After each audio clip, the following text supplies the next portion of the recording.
మనిషి 6 గంటలు నిద్రపోయాడంటే యాక్టివ్గా ఉంటాడు అనమాట.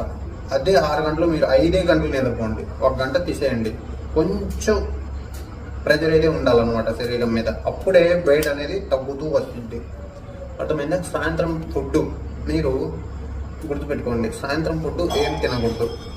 నైట్ నానబెట్టుకున్న శనగలు, పాలు ఇవి 2 తీసుకోవాలి సాయంత్రం పూట. మీరేమన్నా రొట్టెలు తిన్నారనుకో సాయంత్రం అది వెయిట్ పెంచుతుంది కానీ ఎప్పటికీ తగ్గించదు. అర్థమైందా? పాలు తీసుకోండి, శనగలు తీసుకోండి, ఈ 2 తీసుకోండి. ఒక 1 అవర్ తర్వాత వాటర్ తీసుకొని ప్రశాంతంగా ఇంకా పండుకోండి. రాత్రి మీకు మ్యాక్సిమం 6 గంటలు ఎలా అయినా నిద్రపోతున్నారు, అర్థమవుతుందా? నైట్ నిద్రపోతే ఏం కాదు, పగలు మటుకు నిద్రపోకూడదు. గుర్తుపెట్టుకోవాల్సిన విషయం, అర్థమైందా?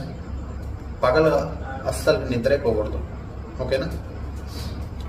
ఇది మీ రొటేషన్ అన్నమాట.